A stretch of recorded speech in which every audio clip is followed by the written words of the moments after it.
Hello, it's Grandmoose. We're going to continue with our Jesus Storybook Bible. We are now on page 170. And this time the story is called Get Ready. This is God's people return from being slaves from Nehemiah's chapters 8 and 10 and Malachi 1, 3, and 4. And Ezra 7. Got your books open? It's called Get Ready. Have you ever been to a party that lasted a whole week? How about a sermon that went on all day? Well, that's what happened to God's people after they came home from being slaves. They had forgotten how God wanted them to live or who they were supposed to be. So Ezra and Nehemiah read them the rules God had given Moses. But something odd happened. The more the sermon went on, the sadder they got. Why? Was the sermon that boring? No, not really. It was strange, you see. As Ezra read the book of rules, it worked like a mirror. It showed them what they were like, and they didn't like what they saw. They saw that they had not been living the way they should. They saw that they were cruel and selfish. We've blown it, they cried. Now God will punish us. They thought they knew what God was going to do, but they didn't.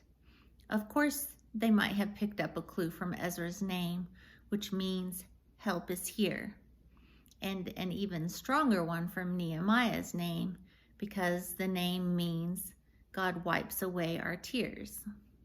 And that, as you'll see, is just exactly what God was getting ready to do. Ezra looked at God's children. Great, hot tears were welling up in their eyes and streaming down their cheeks. He stopped the sermon mid-sentence and shut the book. We're having a party, he shouted. And so that's just what they did all week long.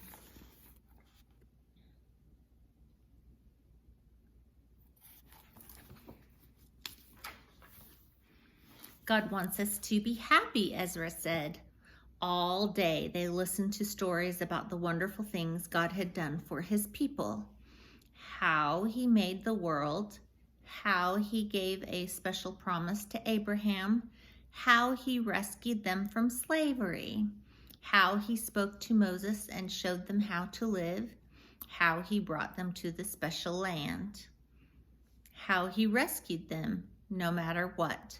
Time after time, over and over again, because of his never stopping, never giving up, unbreaking, always and forever love. They remembered how God had always, all through the years, been loving his children, keeping his promise to Abraham, taking care of them, forgiving them, even when they disobeyed, even when they ran away from him, even when they thought they didn't need him. Then God told his children something more.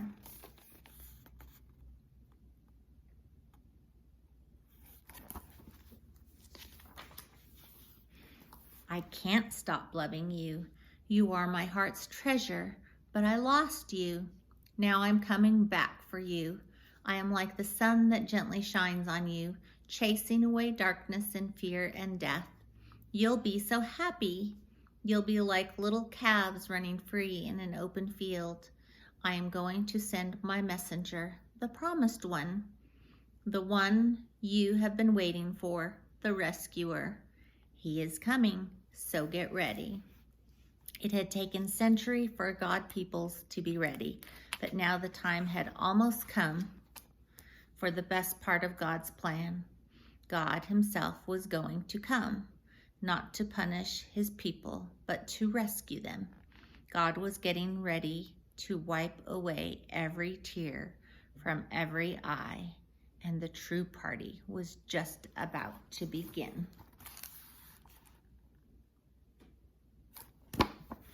That's the end of today's. See you tomorrow. Grandma loves ya.